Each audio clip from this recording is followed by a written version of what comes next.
بند کر لیں پھر آپ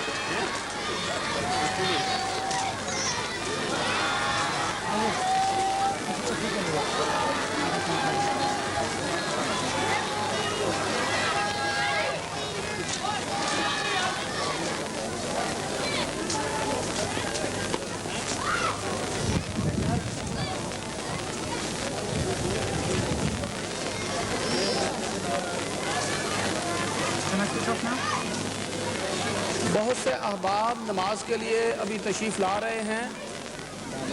جب اس پنڈال میں جگہ باقی نہ رہے تو جو بعد میں آنے والے احباب ہیں, جو سٹیج پر ڈیوٹی دینے والے دوست ہیں, ان سے گزارش ہے کہ ان دوستوں کو بتا دیں کہ نماز جمعہ کے لیے یہ جو ساتھ والا پنڈال ہے غیر ملکی مہمانوں کے لیے جو لگایا گیا ہے, اس میں نماز جمعہ کی ادائیگی کا انتظام موجود ہے. اس سے استفادہ کریں اور نماز جمعہ جو ہے وہ اس پنڈال میں ادا کریں.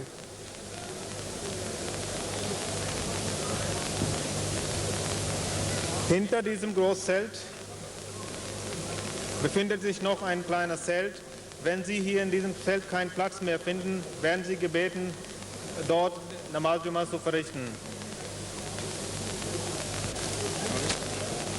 سیدنا حضرت اقدس امیر المومنین ایدہ اللہ تعالیٰ بنصر العزیز آج بعد نماز مغرب و عشاء ان مرحومین کی نماز جنازہ غائب ادا فرمائیں گے.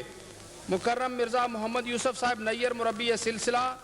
مکرم خواجہ محمد شریف صاحب ربوہ,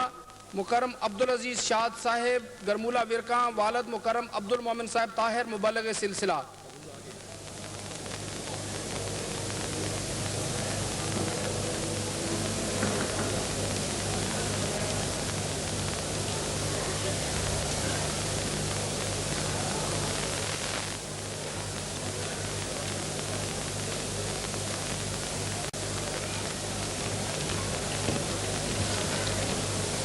السلام علیکم ورحمۃ اللہ. اذان دے دیں.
حي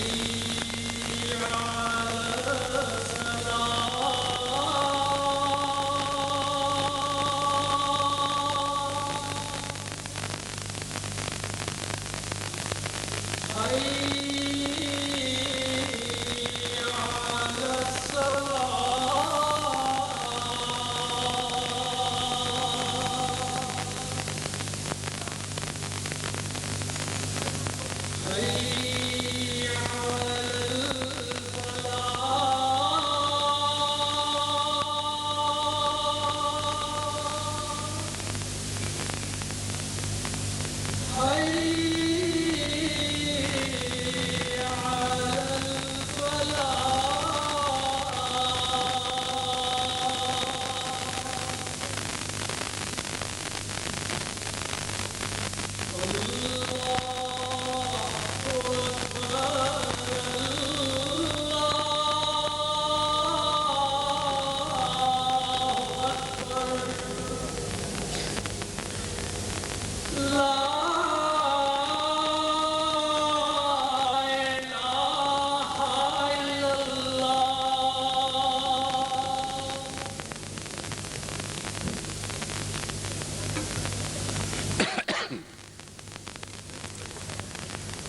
أشهد أن لا إله إلا الله وحده لا شريك له وأشهد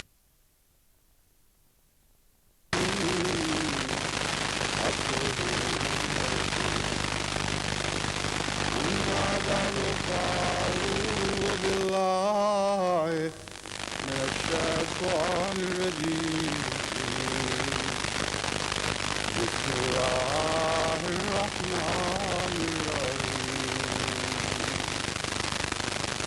الحمد لله رب العالمين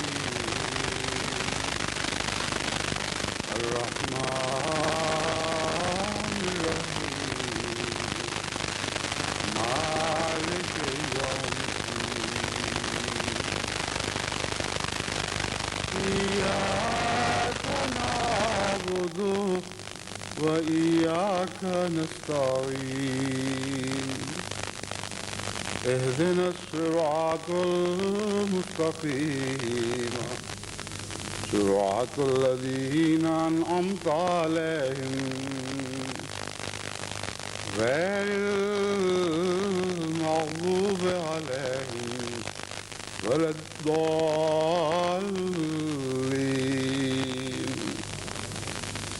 وإلهكم إله واحد لا إله إلا هو الرحمن الرحیم۔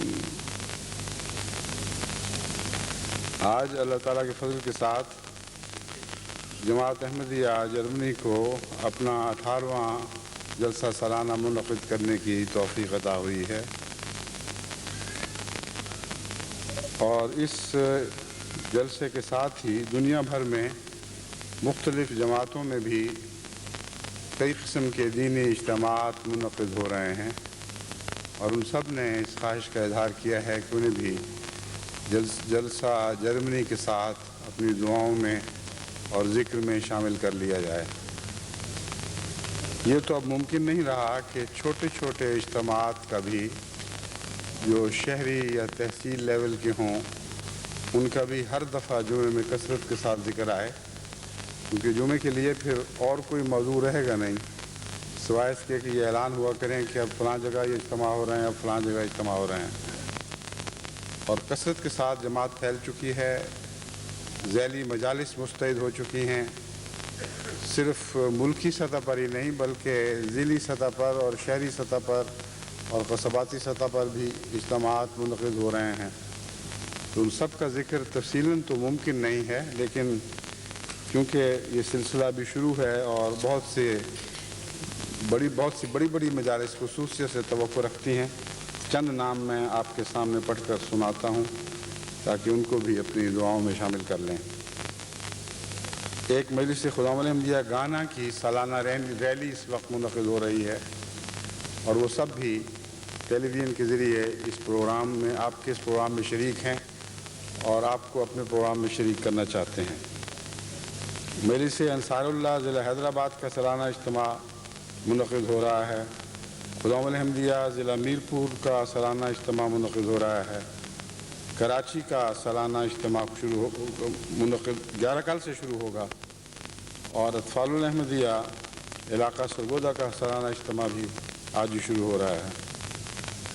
اسی طرح امیر صاحب یونائٹڈ اسٹیٹس آف امریکہ نے درخواست کی ہے کہ مسجد واشنگٹن کی تعمیر کا کام ان قریب شروع ہونے لگا ہے، اور تمام احباب جماعت خصوصیت سے واشنگٹن کی مسجد کی تعمیر کے کام کو اور مسجد کو اپنی دعاؤں میں ان معنوں میں یاد رکھیں کہ خالصتاً توحید کی خاطر قائم ہونے والی یہ مسجد توحید کا حقیقی گڑھ بنی رہے اور توحید کا پیغام سارے امریکہ میں پھیلانے کے لیے ایک اہم اور دائمی کردار ادا کرے۔ تو اس دعا میں امریکہ کی اس بہت اہم تعمیر ہونے والی مسجد کو بھی دعا میں یاد رکھیے۔ توحید کے سلسلے میں خطبات کا ایک سلسلہ جاری ہے جو ابھی تک ختم نہیں ہو سکا. آج میں اگر وقت ملا تو کوشش کروں گا کہ ختم ہو، ورنہ پھر آئندہ خطبے تک اس مضمون کو مزید بڑھانا پڑے گا. دراصل توحید کا مضمون خصوصیت کے ساتھ اس سال سے تعلق رکھتا ہے جسے ہم نے عالمی خدمت بنی نوع انسان کا سال قرار دے رکھا ہے. میں آپ پر یہ واضح کر دینا چاہتا ہوں کہ توحید کے بغیر دنیا میں قیام عدل ممکن نہیں ہے، اور جب تک قیام عدل نہ ہو اس وقت تک کوئی احسان کا نظام جاری نہیں رہ سکتا. خلق کی باتیں، یہ ایک دوسرے کی بھلائی کے قصے، یہ غریبوں کو امداد دینا، اگر عدل کا نظام نہ ہو تو یہ سب منہ کی باتیں ہیں، ان میں کوئی بھی حقیقت اور گہرائی نہیں پائی جاتی. بس توحید ہی وہ بنیاد ہے جس پر عدل قائم ہو سکتا ہے. اس کے بغیر کسی اور بنیاد پر عدل قائم نہیں ہو سکتا، اور عدل قائم ہو تو احسان کی بات ہوتی ہے، بغیر عدل کے احسان کی بات نہیں ہوا کرتی. اس پہلو سے میں نے اپنے خطبات کو سب سے پہلے تو جماعت کی خاطر، جماعت کے فائدے تک ہی محدود رکھا ہے. یعنی اپنے دلوں میں توحید قائم کرو، اپنے نفوس میں توحید قائم کرو، اپنی نیتوں میں توحید قائم کرو، اپنے اعمال میں توحید قائم کرو، اپنے گرد و پیش کے تعلقات میں، عزیزوں اور رشتہ داروں سے تعلقات میں، بہن بھائیوں کے ساتھ تعلقات کے علاوہ دوستوں سے تعلقات میں. قضیے کہ یہ مضمون رفتہ رفتہ جوں کھل رہا ہے، اس کا دائرہ بھی پھیلتا چلا جا رہا ہے. لیکن بنیادی جو مقصد پیش نظر ہے وہ یہ ہے کہ ساری جماعت توحید پر اس طرح قائم ہو جیسے توحید پر قائم ہونے کا حق ہے. اپنے خیالات اور اعتقادات میں بھی توحید پیدا کرے، اپنے اعمال میں بھی توحید پیدا کرے، ہر قسم کے تضادات سے پاک ہو جائے. تب جماعت کو یہ توفیق ملے گی کہ قیام توحید کے سلسلے میں اگلا قدم اٹھا سکے. اگلا قدم یہ ہوگا کہ ہم تمام بنی نوع انسان کو توحید کی طرف بلائیں جبکہ خود موحد بن چکے ہوں، اور توحید کے فوائد سے تمام بنی نوع انسان کو آگاہ کریں اور توحید پر قائم ہونے کی تلقین کریں، اور صاف بتائیں کہ توحید پر قائم ہوئے بغیر دنیا میں ہرگز امن عدل قائم نہیں ہو سکتا، اور اگر عدل قائم نہ ہو تو امن قائم نہیں ہو سکتا. اس کے بعد تیسرا درجہ خدمت خلق کا ہے. جب آپ توحید پر قائم ہو جاتے ہیں تو تمام بنی نوع انسان کا درد آپ کا درد بن جاتا ہے، کیونکہ خدا کی مخلوق کا درد خالق سے الگ نہیں ہو سکتا. جس خالق سے محبت ہو اس کی مخلوق سے بھی محبت لازم ہے. بس خدمت خلق کا مضمون بھی دراصل توحید کے چشمے ہی سے پھوٹتا ہے، اور تبھی سچا ہوگا اگر توحید پر آپ کا قیام سچا ہے، اگر توحید سے آپ کی وفا سچی ہے. اسی ضمن میں اگلا قدم تبلیغ کا ہے. جب آپ دعوت اللہ دیتے ہیں تو وہ بھی در حقیقت توحید ہی کی خاطر دیتے ہیں، اور اگر خدا ایک ہے تو زمین پر اس کے بندوں کا ایک ہونا بھی ایک لازمی نتیجہ ہے خدا کی وحدت کا. اور زمین پر توحید قائم کرنے کے لیے تبلیغ ضروری ہے. بس یہ وہ سلسلہ ہے مضمون کا جسے میں کچھ عرصے سے چلا رہا ہوں، اور اس کا بقیہ حصہ ممکن ہے اجتماعی آخری خطاب میں آپ والسلام کے کچھ اقتباسات میں نے توحید کا مضمون آپ کو گہرائی میں سمجھانے کے لیے چنے ہیں. وہ میں آپ کے سامنے پڑھ کر سناتا ہوں، اور جہاں تشریح ضروری ہوگی وہاں ساتھ تشریح کرتا چلوں گا. حضرت اقدس مسیح موعود علیہ السلام فرماتے ہیں، آخر سچائی کی فتح ہے، کیونکہ یہ امر انسان سے نہیں ہے اور نہ کسی آدم ذات کے ہاتھوں سے، بلکہ اس خدا کی طرف سے ہے جو موسموں کو بدلاتا ہے اور وقتوں کو پھیرتا ہے اور دن سے رات اور رات سے دن نکالتا ہے. وہ تاریکی بھی پیدا کرتا ہے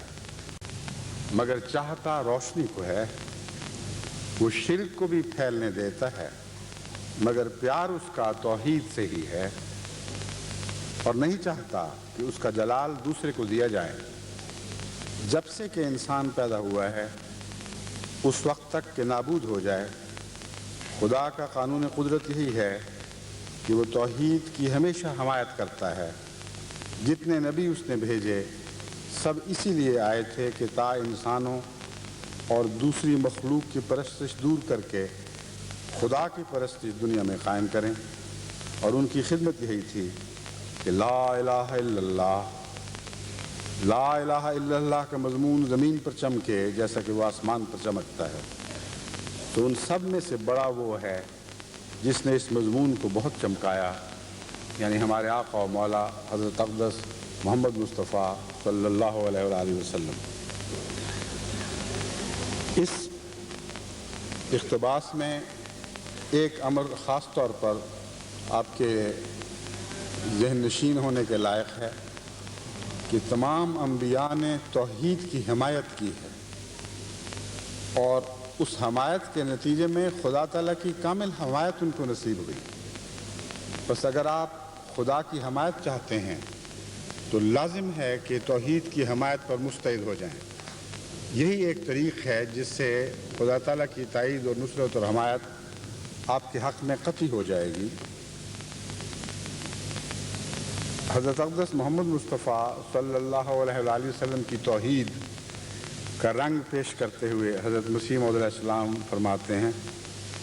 حضرت اعلیٰ درجہ کے یک رنگ اور صاف باطن اور خدا کے لیے جان باز اور خلقت کے بیم و امید سے بالکل منہ پھیرنے والے اور محض خدا پر توکل کرنے والے تھے۔ یہ وہ توحید کا رنگ ہے جو اپنائے بغیر انسان حقیقت میں خدا تعالیٰ کی وحدانیت کا قائل ہو نہیں سکتا۔ وہ توحید جو فرضی طور پر آسمانوں میں بس رہی ہو یا آپ کی خیالوں کی دنیا میں رہے لیکن آپ کی نیتوں کی گہرائی میں نہ اتر سکے، آپ کے اعمال میں داخل نہ ہو اور آپ کی رگ و پے میں سرایت نہ کر جائے، وہ توحید محض ایک کھوکھلی توحید ہے،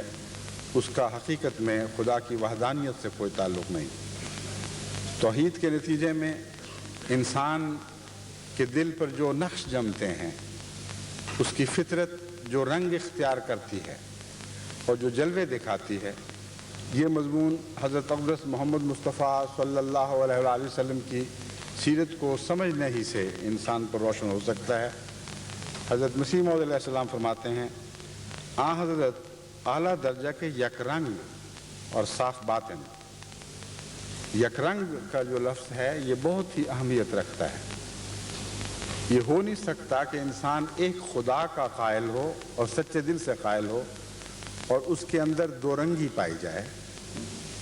دو رنگی توحید کی نفی ہے، دو رنگی شرک کا مظہر ہے۔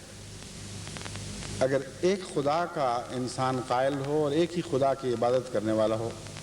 اور کامل خلوص کے ساتھ ایک خدا کی چوکھٹ پر سر جھکانے والا ہو تو اس کی فطرت سے دو رنگی غائب ہو جاتی ہے۔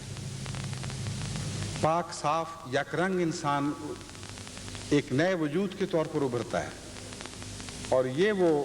حضرت صلی اللہ علیہ وآلہ وسلم کی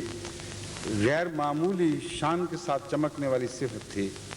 جس کو حضرت مسیح موعود علیہ السلام نے توحید کے بیان میں سب سے پہلے رکھا۔ حضرت اعلیٰ درجہ کے یک رنگ اور صاف باطن تھے۔ یاد رکھیں، صاف باطنی یک رنگی سے عطا ہو سکتی ہے، جو یک رنگ نہ ہو اس کا باطن صاف نہیں ہو سکتا، کیونکہ یک رنگی اس وقت نصیب ہوتی ہے جب انسان جو کچھ ظاہر ہے اس کے مطابق دل میں رکھے، جو کچھ دل میں ہے اسی کے مطابق ظاہر کرے، اور اس کے وجود میں سے تفرقہ مٹ جائے، یعنی اپنی ذات کا تفرقہ مٹ جائے۔ جو نظر آنے والا وجود ہے وہی باطن میں چھپا ہوا وجود بن جائے۔ جب یہ بات ہو، نصیب ہو جائے، تو اس کے نتیجے میں دل پاک اور صاف ہو جاتا ہے، کوئی کسی قسم کا خدشہ کسی سے نہیں رہتا۔ کوئی ایسی چیز نہیں رہتی جس سے انسان ظاہر کرتے ہوئے شرما جائے، اور یہ جو شرم کا ختم ہونا ہے یہ اپنی ذات میں ایک حسین صفت بن جاتا ہے۔ شرم ہر لحاظ سے بہت ہی اعلیٰ درجے کا خلق ہے، لیکن اگر انسان بدی کو چھپانے کے لیے شرم کرے تو خلق تو پھر بھی رہے گی، لیکن پاک باطنی عطا نہیں ہو سکتی۔ بس اس مضمون کو مزید کھولنے کی ضرورت ہے۔ حضرت اقدس محمد مصطفیٰ صلی اللہ علیہ وآلہ وسلم کی شرم دو رنگی کی وجہ سے نہیں تھی، بلکہ یک رنگی کے اعلیٰ درجے پر فائز ہونے کے نتیجے میں تھی۔ آپ کی یک رنگی نے آپ کو خدا سے ہمکنار کر دیا،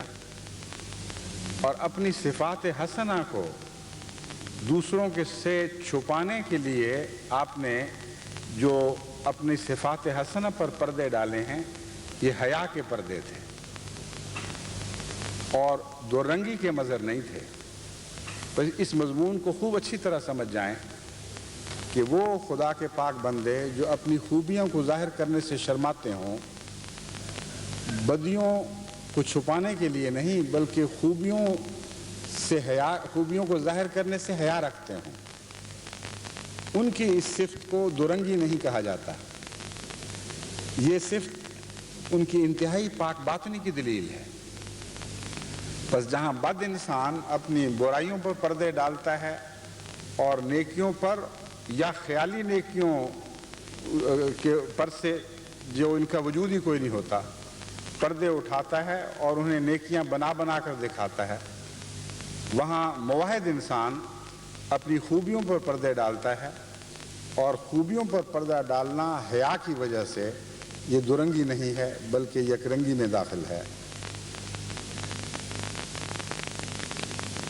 پھر فرمایا خدا کے لیے جان باز اور خلقت کے بیم و امید سے بالکل منہ پھیرنے والے، خدا کے لیے جان باز، اپنا سب کچھ خدا کی خاطر پیش کر دینے والے، ہمہ وقت اپنی جان کو ہتھیلی میں لیے پھرنے والے کہ جب خدا کی طرف سے قربانی کا وقت کا مطالبہ آئے وہیں اپنی جان خدا کے حضور پیش کر دوں۔ یہ مضمون ہے جان بازی کا، اور خلقت کے بیم و امید سے بالکل منہ پھیرنے والے۔ خدا تعالیٰ کے وجود پر کامل انحصار کے نتیجے میں بنی نوع انسان سے نہ امید رہتی ہے نہ خوف رہتا ہے۔ یہ وہ مضمون ہے جو حضرت اقدس محمد رسول اللہ صلی اللہ علیہ وآلہ وسلم کی ذات میں کامل ہوا ہے۔ امیدیں بعض قسم کی ضرور ہوتی ہیں، اس لیے یہ تشریح کرنی ضروری ہے کہ یہ نہ سمجھیں کہ کسی سے کوئی امید نہیں تھی۔ بعض معنوں میں آن حضرت صلی اللہ علیہ وآلہ وسلم اپنے صحابہ سے امیدیں رکھتے تھے، ان سے بلند کرداری کی امیدیں رکھتے تھے، ان سے یک رنگی کی امیدیں رکھتے تھے، ان سے توکل علی اللہ کی امیدیں رکھتے تھے۔ بس نیکی کی امید رکھنا ان امیدوں میں داخل نہیں جن کی نفی حضرت مسیح موعود علیہ السلام فرما رہے ہیں۔ امید سے مراد یہ ہے سہارا ڈھونڈنا اور کسی کے سہارے پر بنا کرنا۔ اس بات پر امید نہیں تھی کہ اگر صحابہ ساتھ دیں گے تو میں کامیاب ہوں گا۔ صحابہ کے ساتھ دینے پر دل میں ایک امید سے بڑھ کر یقین تک کی حد تک انحصار پایا جاتا تھا، یعنی انحصار اس بات پر نہیں تھا کہ صحابہ مدد کریں گے تو کامیاب ہوں گا، لیکن صحابہ کی نیکی پر انحصار تھا۔ جانتے تھے کہ صحابہ ہم وقت جان فدا کرنے کے لیے تیار ہیں، بس یہ امیدیں ان سے وابستہ ضرور تھیں، مگر کامیابی پر ان امیدوں کا کوئی اثر نہیں تھا۔ کامیابی خالصتاً اللہ تعالیٰ پر منحصر تھی، اللہ تعالیٰ کی حمایت پر منحصر تھی، اور اگر ساری دنیا آپ سے منہ پھیر لیتی تب بھی ایک ذرہ بھر بھی آپ کے دل میں مایوسی راہ نہ پا سکتی تھی۔ یہ وہم دل میں گزر ہی نہیں سکتا تھا کہ ان لوگوں سے تو مدد کی امید تھی، اب یہی منہ پھیرے جاتے ہیں، میرا کیا ہوگا۔ حضرت صلی اللہ علیہ وآلہ وسلم کی توحید ان معنوں میں بارہا آزمائی گئی ہے۔ صلح حدیبیہ کے وقت بھی ایسا ہی موقع پیش آیا، جنگ احد کے وقت بھی یہ توحید آزمائی گئی، جنگ حنین کے وقت بھی یہ توحید آزمائی گئی۔ جن صحابہ سے بڑی بڑی توقعات تھیں، ان میں سے بعض ان توقعات پر پورا نہیں اترے، لیکن آن حضرت صلی اللہ علیہ وآلہ وسلم کے توکل پر کوئی فرق نہیں پڑا۔ بس یہ معنی ہیں جب حضرت مسیح موعود علیہ السلام فرماتے ہیں کہ خلقت سے امید اٹھ گئی تھی، یعنی یہ ایسی امید خلقت سے نہیں لگا رکھی تھی جس امید پر بنا ہو جائے، جس امید سے حقیقی کامیابی وابستہ کر دی جائے۔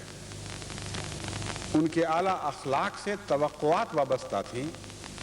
مگر ان معنوں میں امید نہیں تھی کہ خلقت پر توکل ہو۔ اور بیم کا معنی ہے خوف، خلقت کا خوف بھی کلیتاً دل سے اٹھ گیا تھا۔ مکی دور میں یہ پہلا حصہ خلقت کا خوف دل سے کلیتاً اٹھ جانا پوری شان سے ظاہر ہوا ہے، اور مدنی دور میں امید والا حصہ پوری شان سے ظاہر ہوا ہے۔ اگر آپ تفصیل سے حضرت اقدس محمد رسول اللہ صلی اللہ علیہ وسلم کی سیرت کا مطالعہ کریں تو اگرچہ یہ مضمون مکی دور میں بھی دونوں صورتوں میں، آواز بند ہو گئی ہے، آواز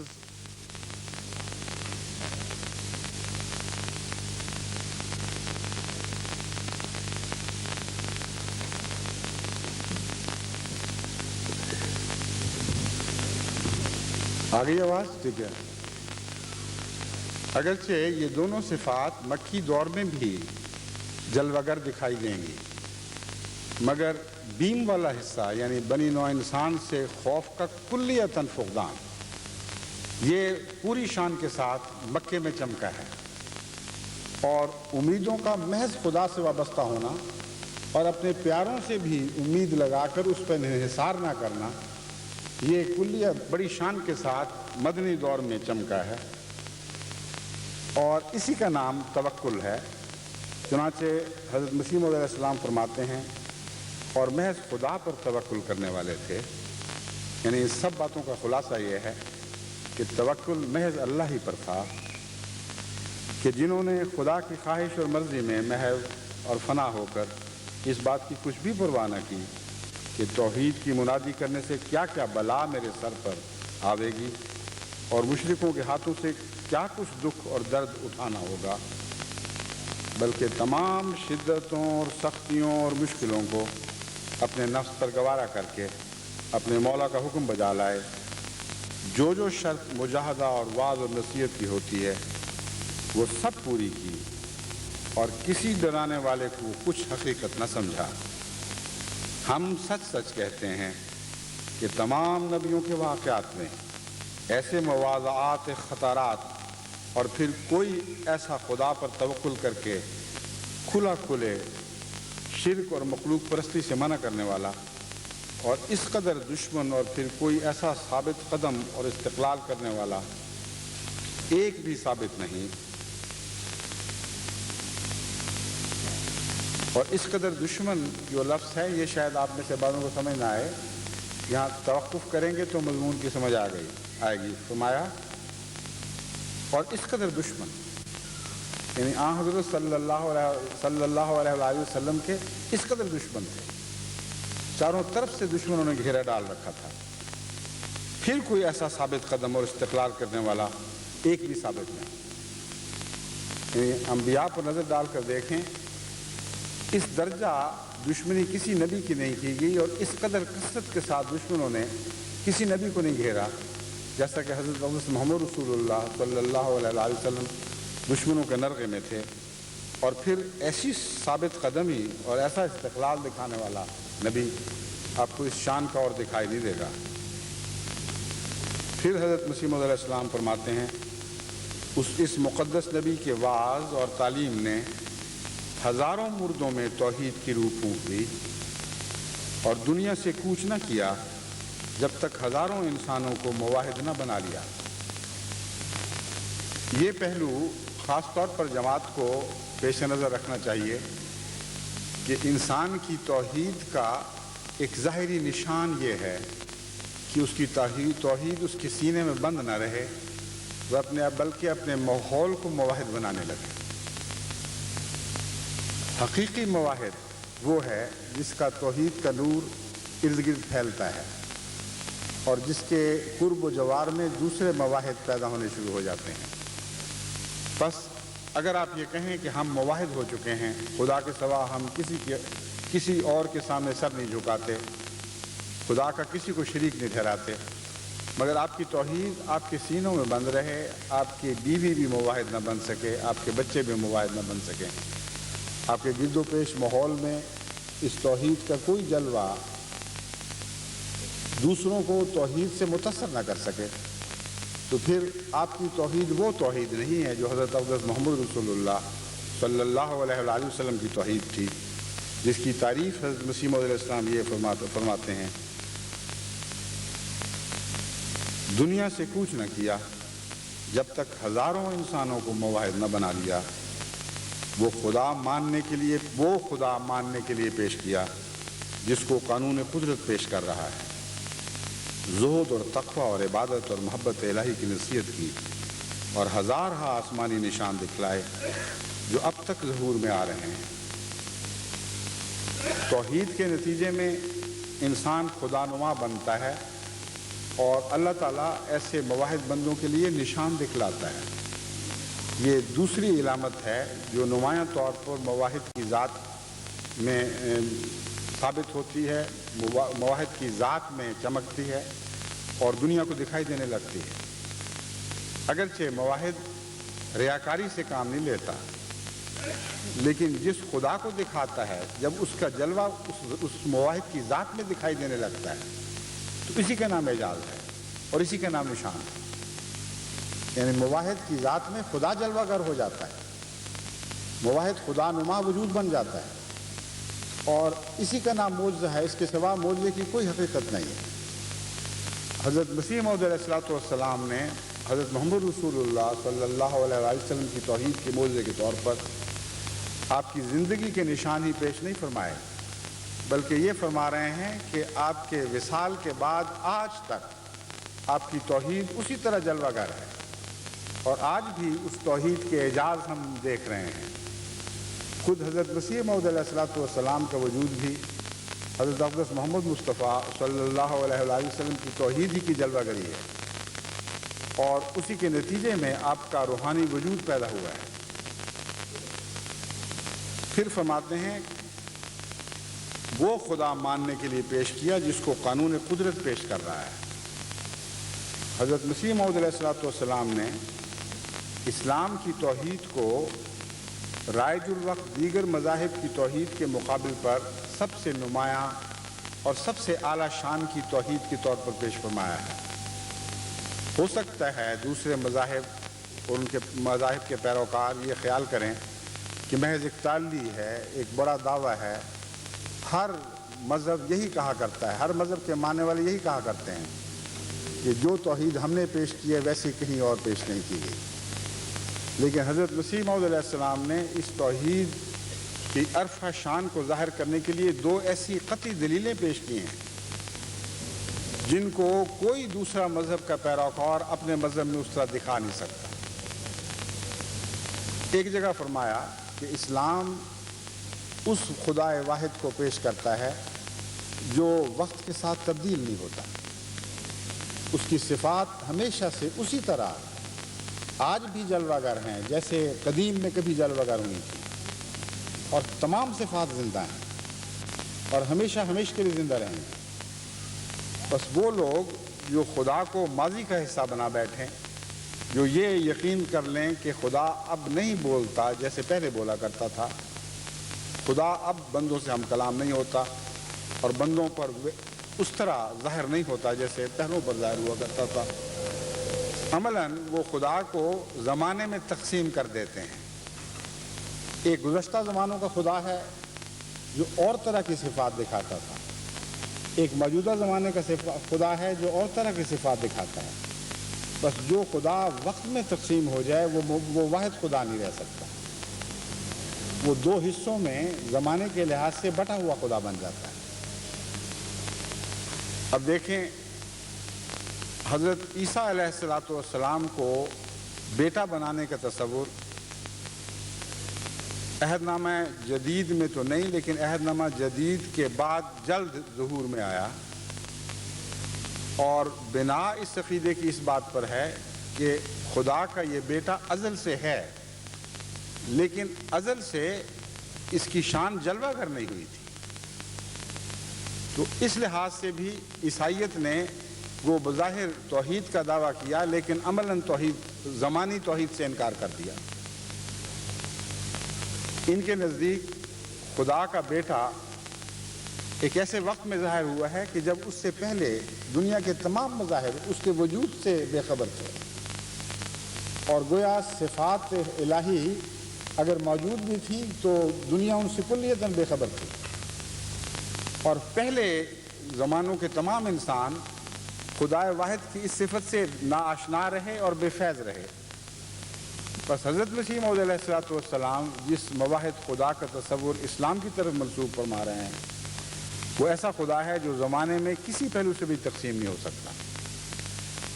اور دوسرا پہلو اس اقتباس میں یہ بیان فرمایا کہ دیکھو، حضرت محمد مصطفیٰ صلی اللہ علیہ وآلہ وسلم نے وہ خدا ماننے کے لیے پیش کیا جس کو قانون قدرت پیش کر رہا ہے، اور قانون قدرت کا اطلاق بھی اسلام کے ہر پہلو پر یکساں ہوتا ہے۔ کوئی ایک گوشہ بھی اسلام کا ایسا نہیں جس کو ماننے سے قانون قدرت سے کسی پہلو سے ٹکراؤ ہوتا ہو۔ اس پہلو سے بھی جب آپ تثلیث کے عقیدے کو دیکھتے ہیں، جو تثلیث کا عقیدہ قانون قدرت سے کھلم کھلا متصادم دکھائی دیتا ہے، ٹکراتا ہوا دکھائی دیتا ہے۔ بس زبانی توحید کا دعویٰ اور بات ہے، حقیقت میں توحید کو جاری کر کے دکھا دینا اور زمانی لحاظ سے بھی خدا کی توحید کو ثابت کرنا، اور مکانی لحاظ سے بھی، یعنی مکان کی وسعتوں میں بھی خدا واحد کو واحد خدا کے طور پر دکھانا۔ حضرت مسیح موعود علیہ السلام یہ عرض کرتے ہیں کہ یہ کام ہمارے آقا و مولا حضرت محمد مصطفیٰ صلی اللہ علیہ وآلہ وسلم نے جس شان سے کر کے دکھایا ہے، اس سے پہلے کبھی کسی نبی کو ایسی توفیق نہیں ملی۔ پھر فرماتے ہیں،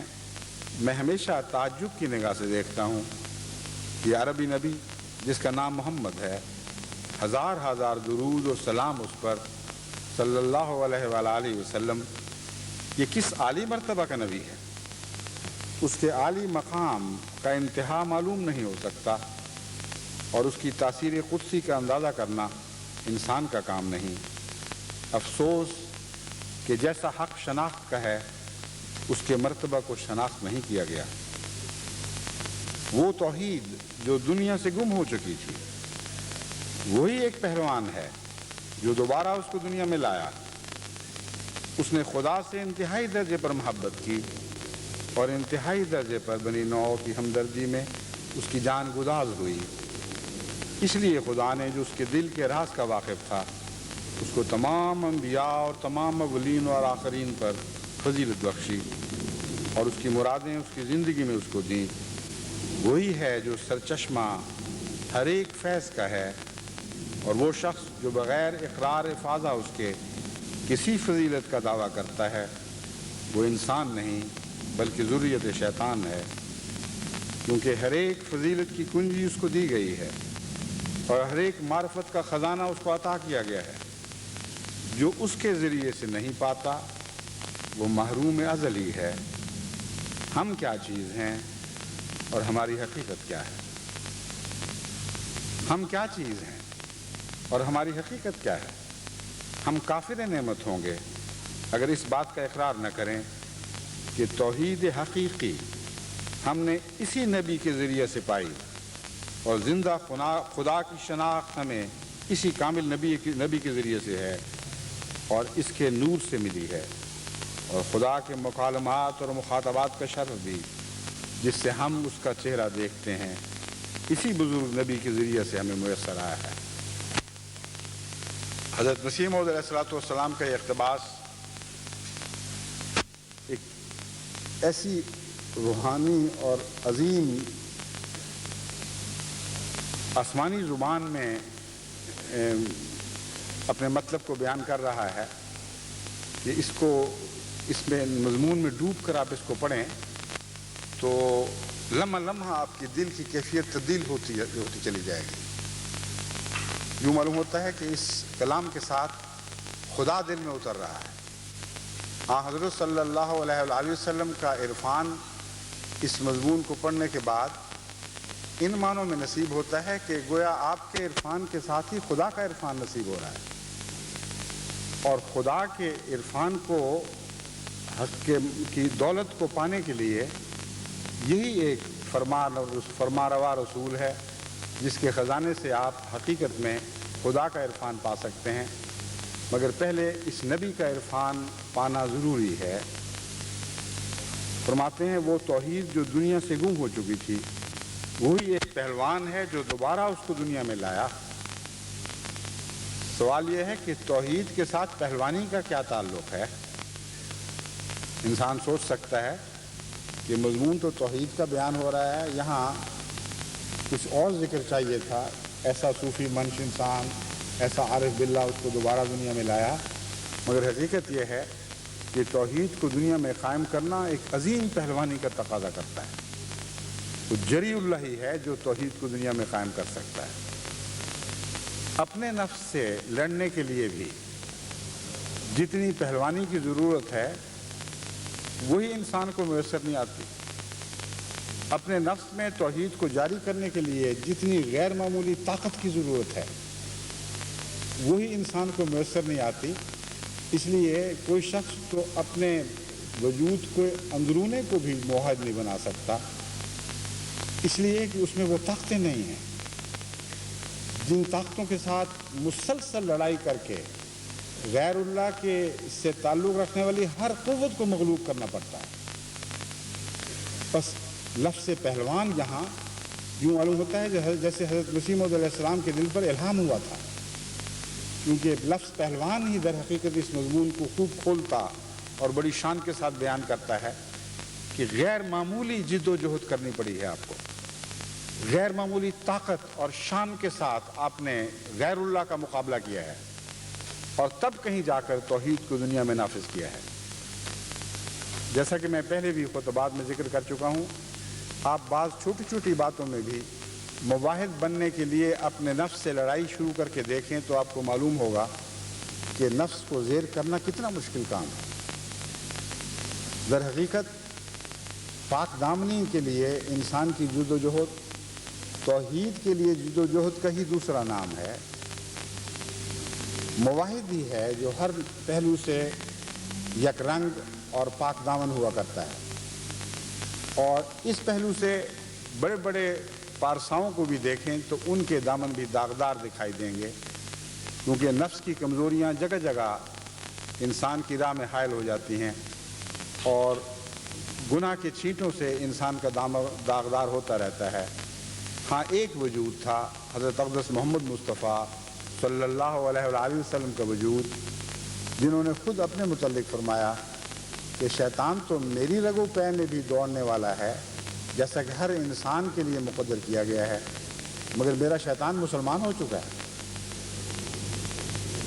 شیطان مسلمان ہو گیا، اس کا مطلب یہ ہے کہ نفس کی ہر باغیانہ طاقت کو آپ نے زیر کر لیا، ہر بدی کی تحریک کرنے والے جذبے کو آپ نے لگام دے دی اور ایک ایسے پاک وجود کے طور پر ابھرے جس کے نفس سے غیر اللہ کی طرف کوئی تحریک نہیں ہوتی تھی.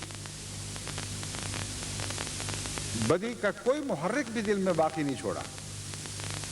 اسے پہلوانی کہتے ہیں،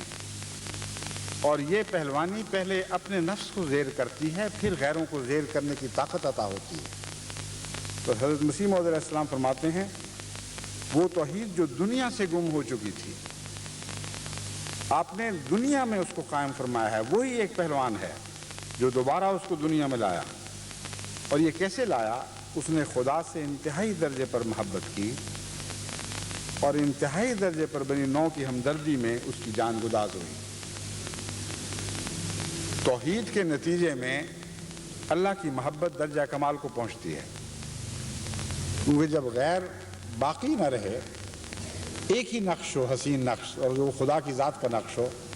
تو کسی اور سے محبت رہ ہی نہیں سکتی۔ لیکن ایک اور قسم کی محبت تمام بنی نوع انسان سے ہو جاتی ہے، اور وہ خدا کے واسطے سے ہے۔ جو محبوب ہو اس کو جو چیز پیاری لگتی ہے وہ محبت کرنے والے کو بھی پیاری لگنے لگتی ہے، اور یہی وہ مضمون ہے جو حضرت اقدس محمد رسول اللہ صلی اللہ علیہ وآلہ وسلم کی ذات میں کامل شان کے ساتھ جلوہ گر ہوا۔ حضرت مسیح موعود علیہ السلام فرماتے ہیں اس نے انتہائی درجے پر اللہ تعالیٰ سے محبت کی، اور جتنی وہ محبت بڑھی اسی قدر خدا کی مخلوق سے بھی محبت پیدا ہوئی، اور خدا کی مخلوق سے محبت کسی ذاتی تعلق یا دل کی نرمی کے نتیجے میں نہیں تھی، بلکہ عشق الہی کے نتیجے میں تھی، اور یہ وہ محبت ہے جس کے نتیجے میں انسان کو عظیم قربانیوں کی توفیق ملتی ہے۔ ورنہ عام طور پر انسانی ہمدردی کا جذبہ دوسری قوموں میں بھی آپ کو دکھائی دے گا، لیکن جہاں ان لوگوں سے نفرت کا سلوک کیا جائے، ان کے احسان کو قبول کرنے کی بجائے ان پر پتھر برسائے جائیں، وہاں وہ سب محبتیں اٹھ جاتی ہیں، ان کا کچھ بھی وجود باقی نہیں رہتا۔ انسان پھر پتھر کا جواب پتھر سے دینے لگتا ہے، گالی کا جواب گالی سے دینے لگتا ہے۔ مگر اگر محبت بنی نوع انسان کے منہ کی محبت نہ ہو، بلکہ خدا کی وجہ کی محبت ہو، خدا کے چہرے کی محبت ہو، اور خدا کی خاطر اس کی مخلوق سے محبت کی جائے، پھر وہ مخلوق جیسا بھی اس سے کسی محبت کرنے والے سے سلوک کرے، اس کی محبت کا منہ نہیں پھیر سکتی، ناممکن ہو جاتا ہے۔ بس حضرت اقدس محمد رسول اللہ صلی اللہ علیہ وآلہ وسلم نے جس درجے پر بنی نوع انسان سے ہمدردی کی ہے اور ان کی خاطر آپ کی جان گداز ہوئی ہے، اس کی مثال آپ کو دنیا میں اور کہیں دکھائی نہیں دے گی، کیونکہ اس شان سے اللہ تعالیٰ کی محبت کرنے والا وجود اور کوئی پیدا نہ ہوا۔ حالانکہ تمام انبیاء خدائی سے محبت کے نتیجے میں ایک نیا وجود پکڑتے ہیں، اور تمام انبیاء کی محبت بنی نوع انسان سے خدا کے واسطے سے ہی ہوتی ہے۔ اس بات کو اچھی طرح ذہن نشین کر لیں کہ اس معاملے میں رسول اکرم صلی اللہ علیہ وآلہ وسلم استثناء نہیں ہیں۔ حضرت مسیح موعود علیہ السلام یہ نہیں فرما رہا ہے کہ صرف حضرت محمد رسول اللہ کو خدا کی خاطر بنی نوع انسان سے محبت ہوئی، یہ فرما رہے ہیں کہ آپ کو خدا سے اتنی محبت ہوئی کہ خدا کی تمام مخلوق سے محبت ہو گئی۔ جو کچھ خدا نے پیدا کیا، خدا کی محبت کا رحم کا کرشمہ اس مخلوق کے لیے بھی آپ کے دل میں جلوہ گر ہوا اور اس وجود کی محبت میں تبدیل ہوتا رہا۔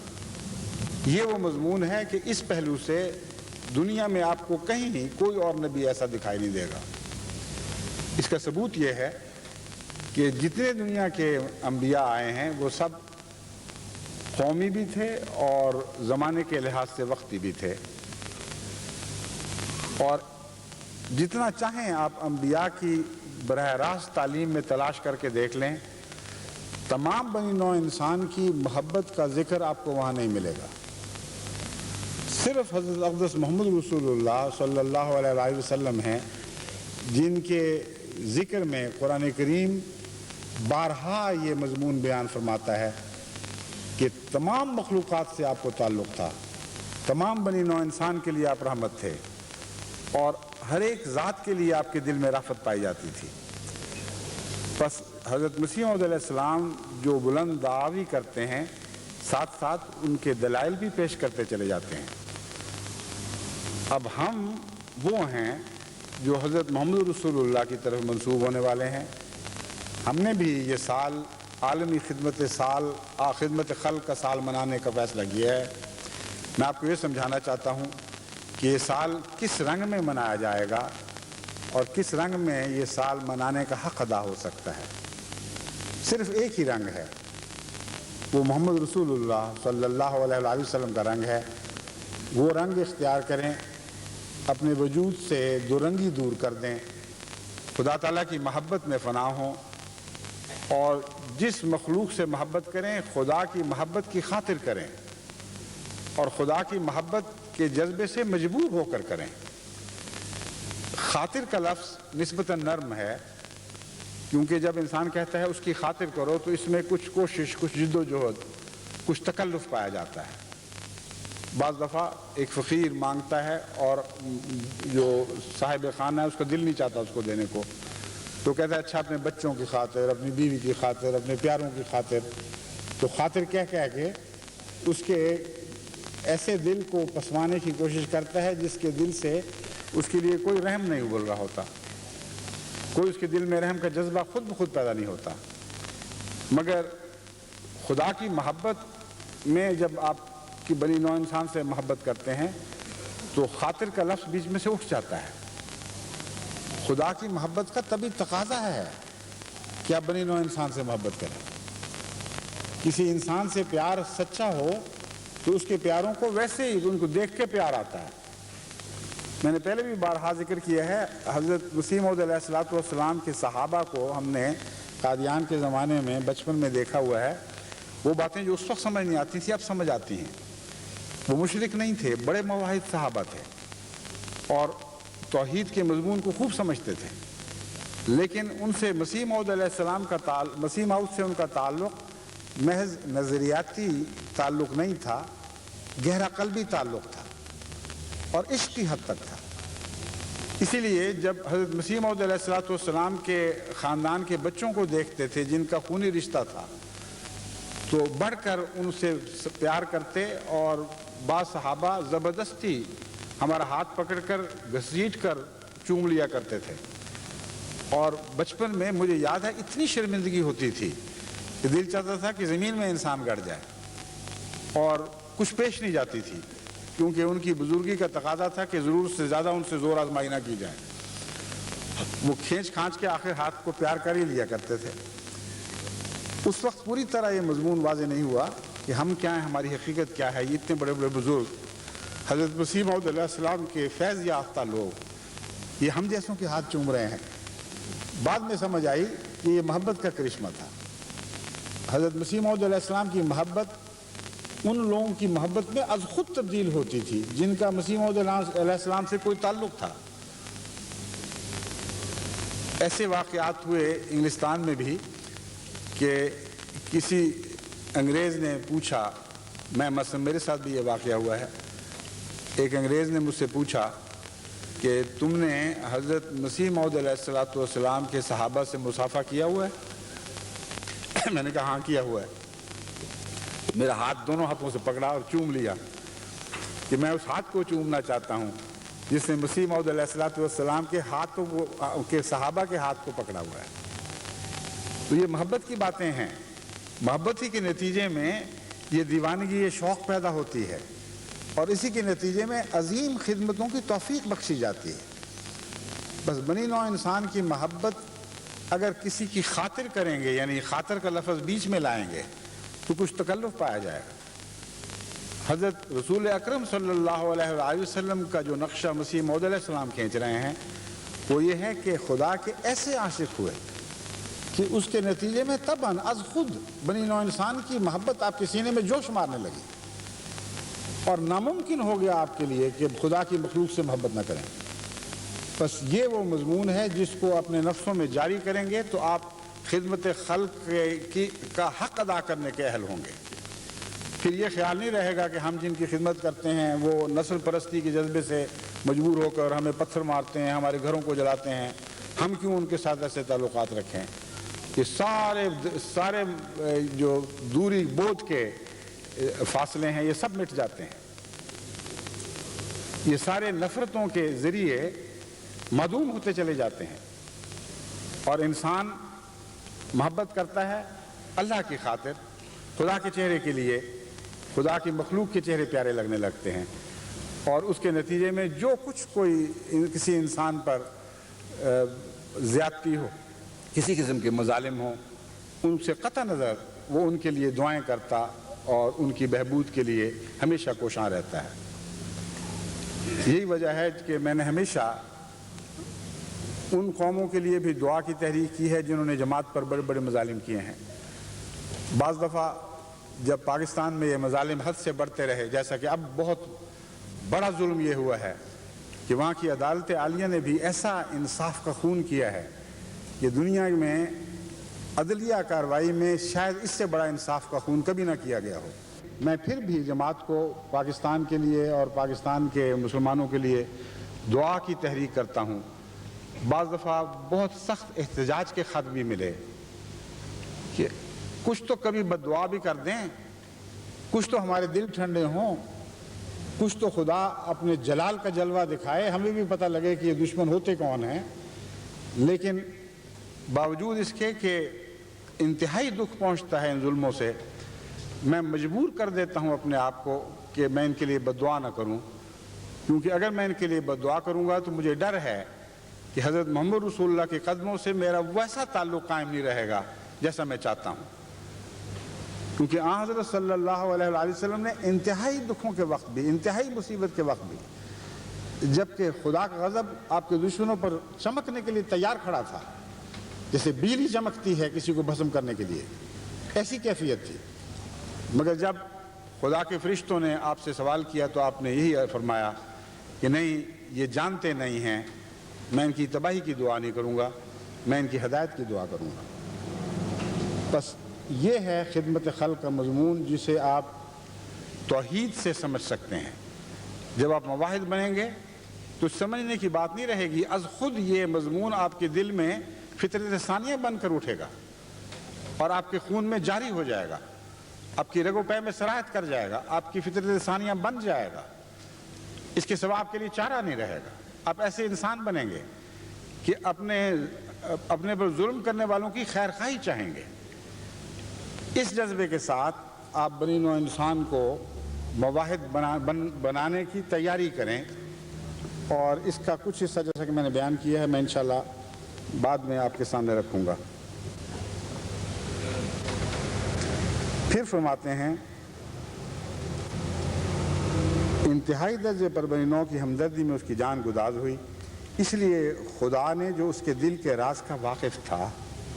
اس کو تمام انبیاء اور تمام اولین و آخرین پر فضیلت بخشی۔ حضرت مسیح موعود علیہ السلام کے کلام کو پڑھ کر روح وجد میں آ جاتی ہے، ایک ایک فکرے میں ایسے ایسے عظیم موتی جڑے ہوئے ہیں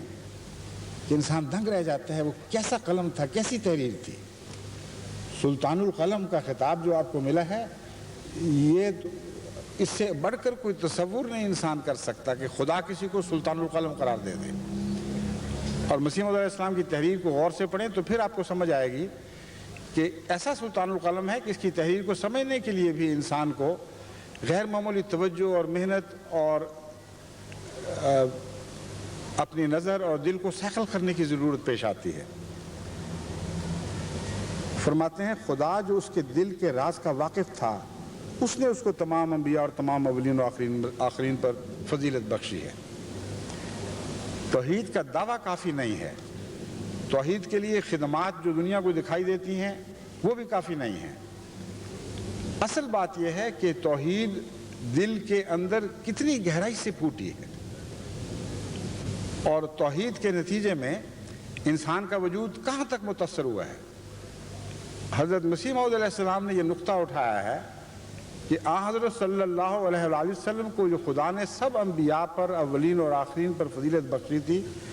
اس کی وجہ یہ تھی کہ خدا تعالیٰ آپ کے دل کے رازوں کی گہرائی سے واقف تھا، اور ان کی کنہ تک خدا کی نظر تھی، جانتا تھا کہ توحید کبھی کسی کے دل میں اس گہرائی کے ساتھ پیوستہ نہیں ہوئی، اور اس طرح کسی کا دل کبھی خدا کی محبت میں خالص نہیں ہوا جیسا کہ حضرت اقدس محمد رسول اللہ صلی اللہ علیہ وآلہ وسلم کو توفیق ملی۔ بس دل پر نگاہ کر کے آپ کو فضیلت بخشی گئی ہے، محض ظاہری کاموں کو دیکھ کر نہیں۔ پھر فرماتے ہیں جب فضیلت بخشی تو کیا ہوا، اس کی مرادیں اس کی زندگی میں اس کو دیں۔ وہی ہے جو سرچشمہ ہر فیض کا ہے، اور وہ شخص جو بغیر اقرار افاضہ اس کے کسی فضیلت کا دعویٰ کرتا ہے وہ انسان نہیں ہے بلکہ ذریت شیطان ہے۔ جب خدا نے فیض کی ساری کنجیاں محمد رسول اللہ کو تما دیں تو محمد رسول اللہ سے تعلق توڑ کر کسی اور سے فیض حاصل کرنے کی کوشش کرنا غیر اللہ سے فیض حاصل کرنے کی کوشش کرنے کے مترادف ہے۔ یہ لفظ بہت سخت ہے، وہ ذریت شیطان ہے، لیکن جب آپ اس مضمون کو گہرائی میں اتر کر دیکھیں گے تو اس کے سوا کوئی چارہ نہیں ہے کہ ایسے شخص کو ذریت شیطان سمجھا جائے۔ اگر اللہ تعالیٰ نے اپنے فیضان کی تمام کنجیاں کسی وجود کو تھما دی ہوں تو اس سے ہٹ کر کسی اور سے فیض طلب کرنے والا غیر اللہ سے فیض طلب کرتا ہے۔ یہاں آن حضرت صلی اللہ علیہ وآلہ وسلم کے مواہد کامل ہونے کا ایک ایسا عظیم نقشہ کھینچا گیا ہے کہ جب سے دنیا بنی ہے میرے خیال میں کبھی کسی نے کسی کے مواہد کامل ہونے کا ایسا حسین اور سچا نقشہ نہیں کھینچا۔ یعنی خدا کی توحید میں محمد رسول اللہ کی توحید مدغم ہو گئی، اور اس طرح آپ نے اپنی ذات کو خدا کی ذات کے ساتھ ہم رنگ کر لیا کہ خدا کی تمام صفات آپ کی ذات میں جلوہ گر ہوئیں، اور آپ کو چھوڑ کر دیگر صفات سے فیض پانا ایسا ہی ہے جیسے شیطان سے فیض پانا ہو۔ یہی وہ مضمون ہے جس کو قرآن کریم ایک دوسرے رنگ میں یوں بیان فرماتا ہے، وَمَا رَمَيْتَ إِذْ رَمَيْتَ وَلَكِنَّ اللَّهَ رَمَى۔ پھر فرماتا ہے وہ جو بیعت کا مضمون ہے، إِنَّمَا يُبَايِعُونَ اللَّهَ يَدُ اللَّهِ فَوْقَ أَيْدِيهِمْ۔ یہ محمد رسول اللہ نے جب وہ مٹھی کنکریوں کی مٹھی کفار کی طرف پھینکی، فرمایا مَا رَمَيْتَ، تو نے نہیں پھینکی، وہ مٹھی تیری نہیں تھی، اِذْ رَمَيْتَ، حالانکہ تو نے پھینکی تھی مگر وہ خدا کی مٹھی تھی، وَلَكِنَّ اللَّهَ رَمَى، اللہ نے وہ چلائی تھی۔ پھر فرمایا یہ جو مومن تیری بیعت کر رہے ہیں، تیری بیعت نہیں کر رہے، اللہ کی بیعت کر رہے ہیں، تیرا ہاتھ ان کے ہاتھ پر ہے لیکن ید اللہ فوق ایدیہم، یہ اللہ کا ہاتھ ہے جو ان کے ہاتھ پر ہے۔ کسی وجود کا مطابقت میں، غلامی میں اپنے آقا سے کامل ادغام، یہ بھی ایک توحید کا منظر پیش کرتا ہے۔ غیر اللہ کی نفی تو انسان کرتا ہی ہے، ہر وہ واحد کرنے کی کوشش کرتا ہے، لیکن اس کا آخری مقام یہ ہے جو میں آپ کو سمجھانا چاہتا ہوں کہ اپنے وجود کو نفی کر دی جائے اور کلیتاً اپنے وجود کو مٹا دیا جائے تاکہ صرف ایک ہی وجود یعنی اللہ کا وجود باقی رہے۔ یہ وہ مضمون ہے جو حضرت محمد مسیح موعود علیہ السلام بیان فرما رہے ہیں جب محمد رسول اللہ صلی اللہ علیہ وآلہ وسلم نے اپنے وجود کو کلیتاً مٹا ڈالا اور صرف خدا کا وجود باقی رہا، تو آپ کو نظر انداز کر کے کسی اور سے فیض پانا ایسے ہی ہے جیسے خدا کے سوا خدا کے مقابل پر بنائے ہوئے جھوٹے بتوں سے فیض پانے کی کوشش کی جائے۔ تبھی فرماتے ہیں وہ ذریت شیطان ہے، کیونکہ ہر ایک فضیلت کی کنجی اس کو دی گئی ہے اور ہر ایک معرفت کا خزانہ اس کو عطا کیا گیا ہے، جو اس کے ذریعے سے نہیں پاتا وہ محروم ازلی ہے۔ ہم کیا چیز ہیں؟ پھر اپنے آپ کو فرماتے ہیں ہم کیا چیز ہیں اور ہماری حقیقت کیا ہے۔ یہاں حضرت مسیح موعود علیہ السلام کا تعلق حضرت محمد رسول اللہ صلی اللہ علیہ وآلہ وسلم سے بالکل ویسا بن جاتا ہے جیسے حضرت محمد رسول اللہ کا خدا سے تعلق قائم ہوا، جیسے خدا کے ساتھ اپنے تعلق میں اپنے وجود کو مٹا ڈالا اور وہ تعلق تام ہو گیا اور گویا ایک ہی وجود بن گیا، اسی طرح حضرت مسیح موعود علیہ السلام نے حضرت محمد رسول اللہ کی محبت میں اپنے وجود کو کلیتاً مٹا ڈالا۔ بس جہاں وہ مضمون بیان شروع کیا وہاں مان اس طرف خیال چلا گیا کہ میں بھی تو ہوں جو محمد رسول اللہ کی باتیں کرتا ہوں، مگر میں کیا ہوں؟ مجھے تم مٹا ہوا سمجھو، میرے وجود کو کچھ تو تسلیم کرو، میں تو صرف وہی ہوں جو محمد رسول اللہ ہیں اور محمد رسول اللہ نے مجھے بنا ڈالا ہے، اس کے سوا میری کوئی بھی حقیقت باقی نہیں ہے۔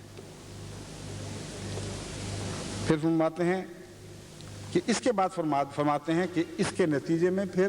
ایک علامت ظاہر ہونی چاہیے، وہ ہے زندہ خدا کی شناخت اور اللہ تعالیٰ کی تائیدی معجزات جو ایسے بندے کے حق میں از خود جاری و ساری ہو جاتے ہیں، ایک بہتے ہوئے چشمے کی طرح اس کا ساتھ دیتے ہیں اور پھر اس کے مرنے کے بعد بھی جاری رہتے ہیں۔ بس جتنا بڑا مواہد ہوگا اتنا ہی زیادہ اس کی زندگی میں، اس کے تائید میں اللہ تعالیٰ کے نشان ظاہر ہوں گے اور جتنا بڑا مواحد ہوگا اتنا ہی خدا تعالیٰ کے نشانات اس کے بعد ہمیشہ باقی اور جاری و ساری رہیں گے۔ یہ وہی مضمون ہے کہ خدا کی مکانیت اور زمانیت کے لحاظ سے توحید کا اقرار کرنا، نہ مکان میں اس جیسا کوئی ہو نہ زمانے میں اس جیسا کوئی ہو۔ جب آپ زمانے میں بھی خدا کو واحد لا شریک مان جاتے ہیں، ہر زمانے کا خدا ایک ہی رہتا ہے، تو آپ کے مرنے کے بعد آپ کا زمانہ مٹ نہیں جاتا، بلکہ خدا کے زمانے میں آپ کا زمانہ جاری ہو جاتا ہے۔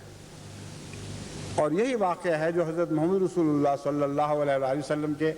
جاری و ساری زندہ معجزات کی صورت میں ہمارے سامنے ظاہر ہوا، اور یہی مضمون ہے جو مسیح موعود علیہ السلام بیان فرما رہے ہیں۔ پھر فرماتے ہیں اس کی توحید زمین پر پھیلانے کے لیے اپنی تمام طاقت سے کوشش کرو، اور اس کے بندوں پر رحم کرو، اور ان پر زبان یا ہاتھ یا کسی تدبیر سے ظلم نہ کرو، اور مخلوق کی بھلائی کے لیے کوشش کرتے رہو، اور کسی پر تکبر نہ کرو، گو اپنا ماتحت ہو، اور کسی کو گالی مت دو گو وہ گالی دیتا ہو، غریب اور حلیم اور نیک نیت اور مخلوق کے ہمدرد بن جاؤ تا قبول کیے جاؤ۔ کشتی نو، روحانی خزائن، جلد 19 صفحہ 11۔ اس اقتباس پر میں آج کا خطبے کا مضمون ختم کرتا ہوں۔ جو کچھ آپ کے سامنے حضرت صلی اللہ علیہ وآلہ وسلم کی سیرت کے طور پر حضرت مسیح موعود علیہ السلام کے مقدس الفاظ میں نے پیش کیا ہے، اسی کا خلاصہ خود حضرت مسیح موعود علیہ السلام کے الفاظ میں یہ پیش کر رہا ہوں۔ یہ وہ سیرت ہے جو حضرت مسیح موعود علیہ السلام آپ سب کی ذات میں جاری ہوتا دیکھنا چاہتے ہیں۔ ان باتوں کو آپ اپنا لیں، یہ آپ کے وجود کا لازمی اور دائمی حصہ بن جائیں، تو پھر یقین کریں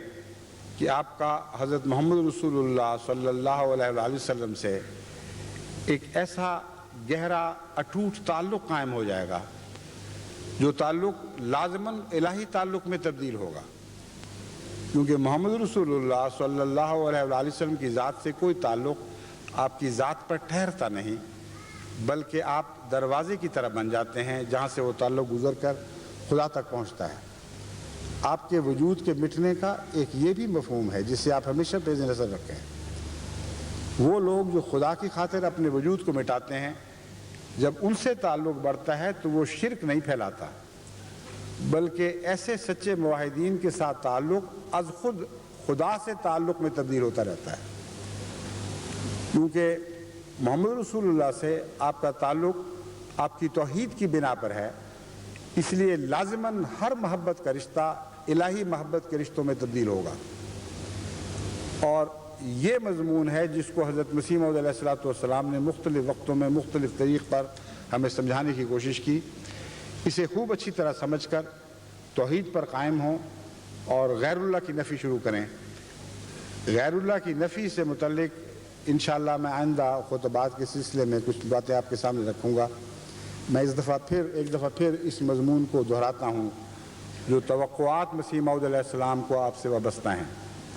لیکن یاد رکھیں مسیح موعود بھی محمد رسول اللہ کی طرح موحد تھے، آپ ہی کی غلامی میں آپ کو توحید کا فیض عطا ہوا۔ آپ کو حضرت مسیح موعود علیہ السلام کو آپ سے امیدیں وابستہ ہیں ان معنوں میں کہ آپ کی ذات سے توقعات ہیں، لیکن آپ کا حضرت مسیح موعود علیہ السلام کا مقصد کا انحصار آپ پر نہیں ہے۔ اگر آپ نے ان امیدوں کے مطابق ان امیدوں پر پورا اترتے ہوئے اس پیغام کو آگے بڑھایا تو آپ خوش نصیب ہوں گے، لیکن اگر آپ سے جو امیدیں وابستہ کی گئی ہیں ان امیدوں کو آپ نے سچا نہ ثابت کیا تو مسیح موعود علیہ السلام سے جو خدا نے وعدے کیے ہیں وہ پھر بھی پورے ہوں گے۔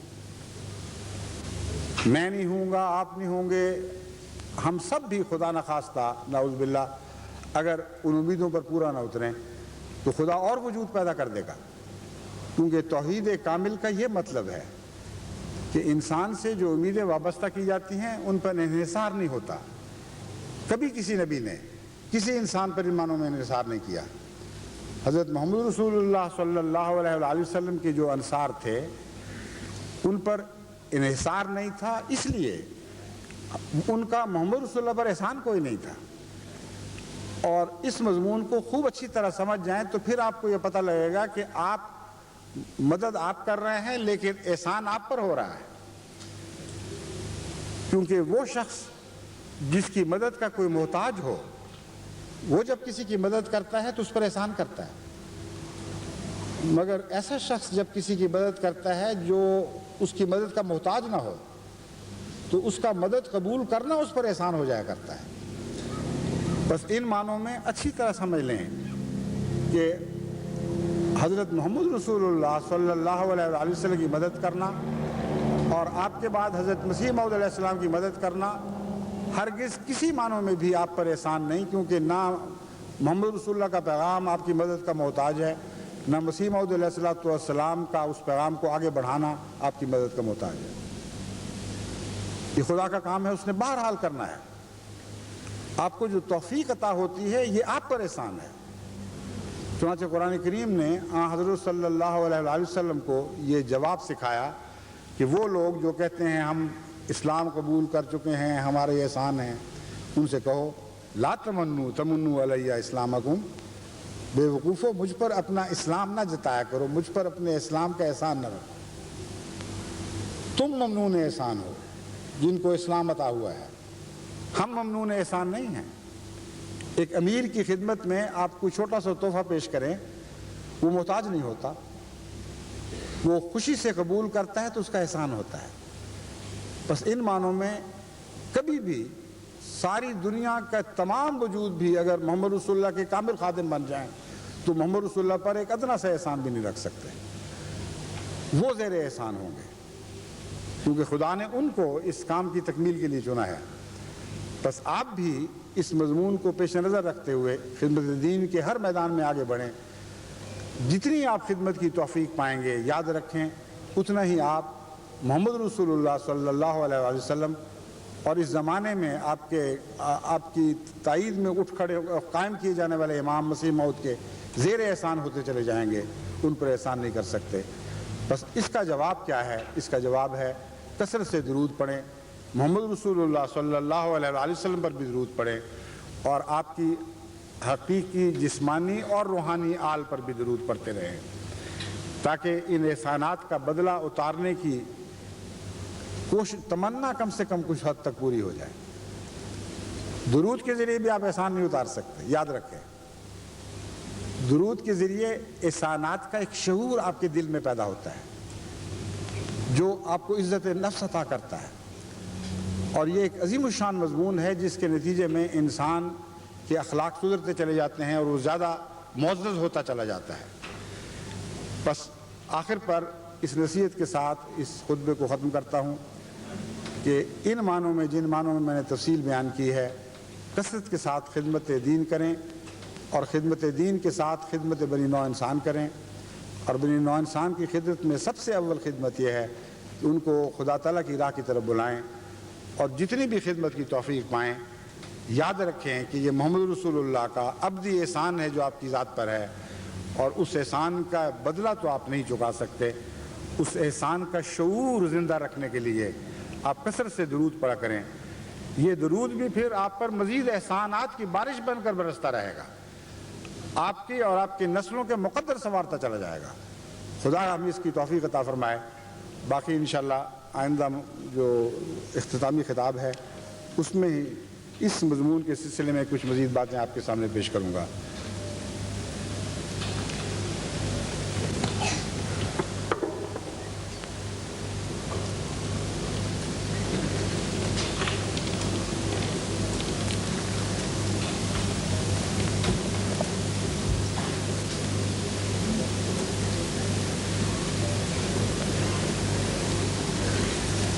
الحمد للہ نحمده ونستعینه ونستغفره ونؤمن به ونتوکل علیہ ونعوذ باللہ من شرور انفسنا ومن سیئات